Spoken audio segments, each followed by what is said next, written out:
স্বাগত জানাতো আপনাকে দিয়ে শুরুটা করি। মানে আমরা দেখতে পাচ্ছিলাম রাখাইন যুদ্ধ মূল ফ্যাক্টর।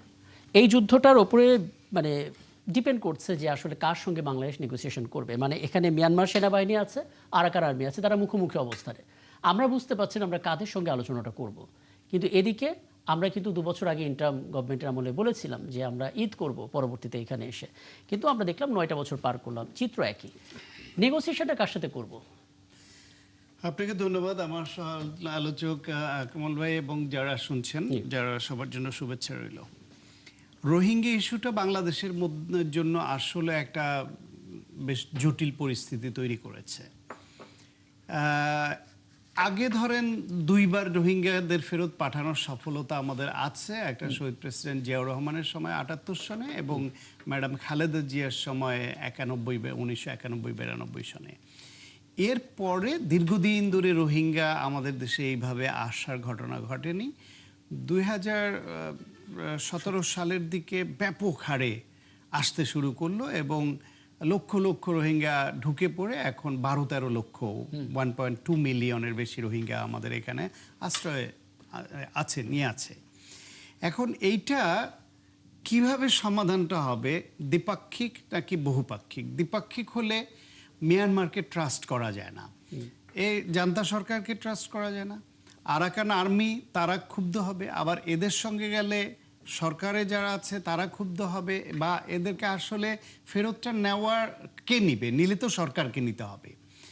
পাশাপাশি আবার ওইখানে চায়না একটা স্টেক হোল্ডার এবং চায়নার সঙ্গে মিয়ানমারের সম্পর্ক খুব ভালো। চায়না কি পজিশন নেয় সেটা একটা বিষয় এখানে জড়িত থাকে। আমাদের এখানে আন্তর্জাতিক ফোরামে যারা এই মানবাধিকারের কথা বলে, রোহিঙ্গাদেরকে বাংলাদেশে আশ্রয় দেওয়ার জন্য যাদের বিভিন্ন রকমের নসিহত করে তারা আছে, তারা আবার রোহিঙ্গাদের জন্য আর্থিক সহায়তা দেয় কেউ কেউ। কিন্তু এদের মানবাধিকার হরণ যে করছে মিয়ানমার, সেইখানে তাদেরকে কিভাবে ফেরত পাঠাবে আন্তর্জাতিক সম্প্রদায়ের সেই দিকে মনোযোগটা কম। এখন ধরেন এটাও আমাদের একটা সমালোচনার জায়গা, কিন্তু যদি মনোযোগ দেয় তাহলে বা কি হতে পারে? মিয়ানমার তো বিভিন্ন সময়ে আন্তর্জাতিক সম্প্রদায়, জাতিসংঘ কারো কোনো নির্দেশনার মধ্যেই থাকে না। কারো কোনো ইচ্ছারই তোয়াক্কা করে না তারা। সুতরাং সেই ক্ষেত্রে আন্তর্জাতিক সম্প্রদায় কি করবে? তাদের উপর বিভিন্ন রকমের অবরোধ আরোপ করতে পারে, সেটা তো অতীতে বহুবার করেছে। এখন এমন একটা দেশ এবং এমন একটা সরকার যারা এই আধুনিক বিশ্বে আন্তর্জাতিক নিয়ম কানুনের ধার ধারে না, এখন সে কারণে এটা জটিল হয়ে গেছে। ডক্টর মোহাম্মদ ইউনূসে এক হচ্ছে যে আওয়ামী লীগের সময় শুরুর দিকে আওয়ামী লীগেদের ঢুকতে দিতে চায় নাই, অমানবিক আচরণ করেছে। তারপর আবার ঢুকতে দিল যখন, তখন ঢলের মতো আসলো এবং সবই ঢুকতে দিল, থামাতে দিতে চায় নাই, কারণ তখন তাদের মনে একটা আকাঙ্ক্ষা তৈরি হয়েছিল এই শান্তিতে নোবেল পাবে। কিন্তু যার জন্য এই শান্তিতে নোবেল চাওয়া হচ্ছিল, তিনি যে দেশে অশান্তির রানী হয়ে উঠেছিলেন তার আগেই গুম খুন হত্যা হামলা মামলা, বিনা ভোটে থাকা, নানান রকমের নিপীড়ন আয়নাগর হিসাব করে তিনি বিশ্বে মানবাধিকার সংগঠন এবং ইউএস মানে স্টেট ডিপার্টমেন্টের রিপোর্ট, ইউরোপিয়ান ইউনিয়নের রিপোর্ট, সব কিছুতে সারা বিশ্বে তিনি ভিলেন হিসেবে পরিচিত হয়ে গেছিলেন তার আগেই। তিনি বাংলাদেশে যে অশান্তির রানী সেটা সারা বিশ্ব জানে। সুতরাং তিনি যে এই রোহিঙ্গাদের আশ্রয় দেওয়ার কারণে শান্তিতে পুরস্কার পাওয়ার কোনো যোগ্যতাই রাখেন না, এটা আওয়ামী লীগের ওই তেলবাজরা বুঝতে পারেনি এবং ওই তেল শেখ হাসিনাও খেয়েছিল। সেই তেলের খেসারত হিসেবে সবাইকে আশ্রয় দিল, তারপরে দীর্ঘদিন এইভাবে চলল। ফাইনালি এসে ডক্টর মোহাম্মদ ইউনূস যেহেতু আন্তর্জাতিকভাবে তার গ্রহণযোগ্যতা অনেক, well রেপুটেড person, well connected person, তিনি ব্যক্তিগত সম্পর্ক দিয়ে জাতিসংঘের মহাসচিবকে বাংলাদেশে রোহিঙ্গাদের ওই পর্যন্ত নিয়ে গেছেন। সুতরাং এটা আমাদের আশাবাদী করেছিল। তারপর যখন বলছিলেন যে আগামী ঈদে এরা নিজ দেশে ঈদ করবে এই প্রার্থনা করছেন, সেজন্য তার সরকার কাজ করছে, তখন তারা এবং আমরা আরো আশাবাদী হয়ে উঠেছিলাম যে তাহলে এইবার কিছু মনে হয় হবে, যেহেতু ডক্টর মোহাম্মদ ইউনূসের ইন্টারন্যাশনাল কানেক্টিভিটি, ইনফ্লুয়েন্স অনেক বেশি এবং জাতিসংঘের মহাসচিব তার ডাকে চলে এসেছেন, সাড়া দিয়েছেন, একটা কিছু হবে। কিন্তু সেইখানেও আমরা কোনো আশার আলো দেখলাম না। এখন বিএনপি একটি নির্বাচিত সরকার এসেছে, তাতে অনেকে আশা করছে যে আওয়ামী লীগের মতো এরকম জনভিত্তিহীন বিনা ভোটের সরকারও না, আবার ডক্টর মোহাম্মদ ইউনূসের মতো ইন্টারিম সরকারও না, এরা জনগণ দ্বারা নির্বাচিত 2/3 মেজরিটির একটা সরকার, সুতরাং এরা হয়তো কিছু করতে পারবে। কিন্তু things are not so easy. কারণ হচ্ছে ওই যে বললাম, মিয়ানমারের সঙ্গে নেগোশিয়েট করবে কোন পক্ষের আচ্ছা, সঙ্গে, আমি এটা নিয়ে কথা চায়নার বলবো। পজিশন কি হবে, হ্যাঁ, ইন্টারন্যাশনাল মানে বিভিন্ন স্টেকহোল্ডারের অবস্থানগুলো জানতে হবে। আমি এখানে একটু জানার চেষ্টা করি, মোস্তফা আকবর একটু বলবেন, মানে ডক্টর ইউনূস যে কমিটমেন্ট করেছিলেন, এটা আসলে কি শুধুমাত্র জনপ্রিয় হওয়ার জন্য বক্তব্যটা ছিল, নাকি আদৌ তিনি কোনো কাজ করেছেন দৃশ্যমান? মানে একটা ইন্টার্ম গভর্নমেন্ট এই কমিটমেন্ট এত স্ট্রংলি করে ফেলতে পারেন কিনা যে আগামী ঈদ আমরা ওইখানে গিয়ে করব? কি বলবো? আমার মনে হয় না উনি জনপ্রিয় হওয়ার জন্য এটা করেছেন, কারণ রাজনীতিতে ওনার আগ্রহ নেই, আগেই প্রকাশ করেছেন, পরেও দেখেছি। আসলে বিষয়টা অনেক জটিল। উনি হয়তো জাতিসংঘ মহাসচিবকে নিয়ে এসেছেন, বা ওনার যে আন্তর্জাতিক পর্যায়ে ওনার যে গ্রহণযোগ্যতা বা যে যোগাযোগ, সেটার উপর ভিত্তি করে উনি যতগুলো কাজ করেছিলেন, যত পক্ষের সাথে উনি আলাপ আলোচনা করেছিলেন, তার উপর একটা আত্মবিশ্বাস হয়তো ওনার তৈরি হয়েছিল। সেই আত্মবিশ্বাসের ভিত্তিতে ওই কথাটা উনি বলেছিলেন। কিন্তু বিষয়টা শান্ত ভাই একটু আগে যেটা বললেন অত্যন্ত জটিল। দেখেন, এখানে কয়েকটা পক্ষ আছে। একটা পক্ষ হচ্ছে চীন। চীনের এখানে অনেকগুলো স্বার্থ আছে। একটা হচ্ছে রাখাইনের যে কিয়াকিউ বন্দর, নৌবন্দর যেটা, একই সাথে এখানে জ্বালানি অবকাঠামো, একই সাথে এখানে চীনের যে এই অঞ্চল ভিত্তিক একটা সামুদ্রিক যোগাযোগের মাধ্যম, বা যেটা আমরা রিসেন্টলি যেটা আলোচনা হয়েছে, চীন হয়ে বাংলাদেশে একটা করিডোর, এই সব প্রেক্ষাপটে চীন কিন্তু অনেক দিন ধরে মিয়ানমার ইস্যুতে তাদের নানা ইকুয়েশন আছে। একই সাথে এখানে আছে ভারত।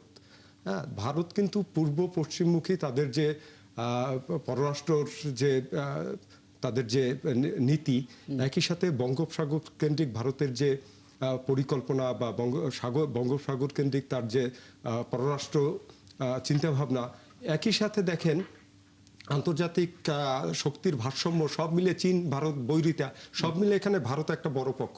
একই সাথে দেখেন আসিয়ান একটা এখানে ফ্যাক্টর। মিয়ানমার আসিয়ানের সদস্যভুক্ত রাষ্ট্র, তারা তাদের সদস্য রাষ্ট্র হিসাবে মিয়ানমারকে নানাভাবে রক্ষা করতে চায়, সেটাও একটা ফ্যাক্টর।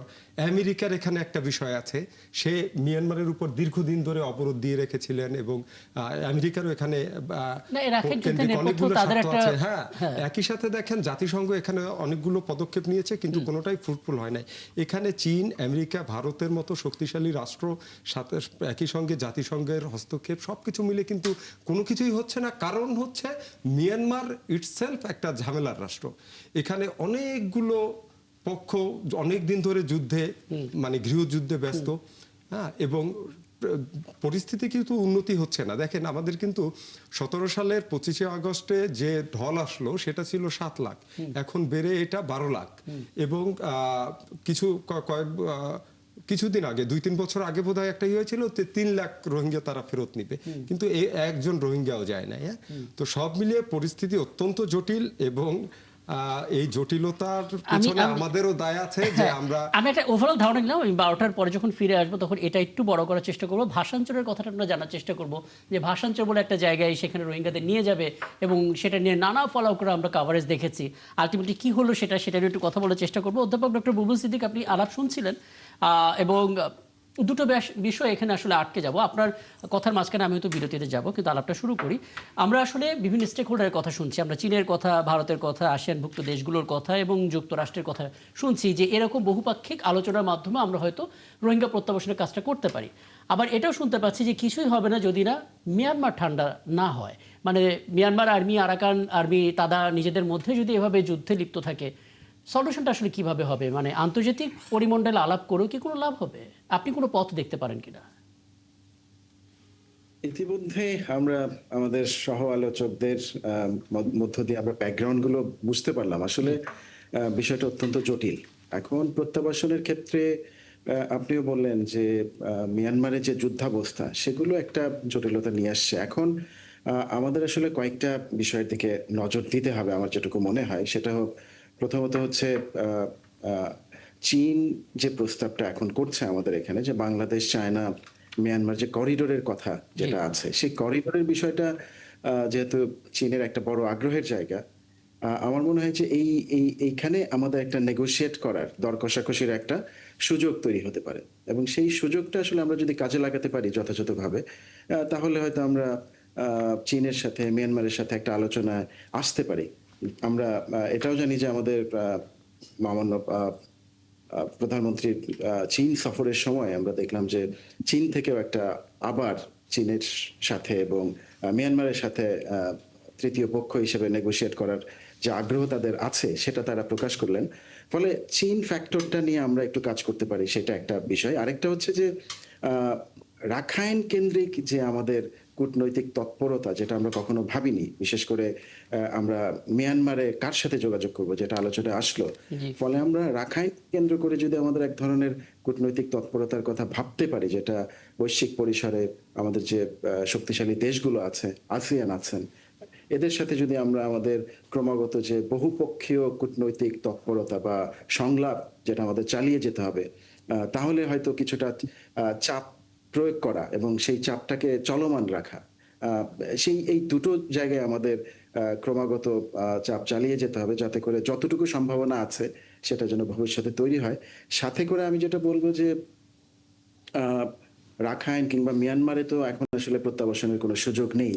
ফলে আমাদের এই বিশাল অংশের যে রোহিঙ্গা জনগোষ্ঠী, তাদের দেখভাল করা, তাদের শরণার্থী শিবিরে যে তাদের যে চাহিদা এবং তাদের যে প্রতিদিনকার চাহিদা মেটানোর জন্য বাংলাদেশ হিমশিম খাচ্ছে, সেই জায়গা থেকে আমার মনে হয় পশ্চিমা দেশ এবং অন্যান্য দেশগুলোর মধ্যে আমাদের তহবিল সংকটের বিষয়টাকে নিয়ে আলোচনা আমি চালিয়ে যাবে। ব্যবস্থাপনার ইস্যুতে একটু পরে আসবো।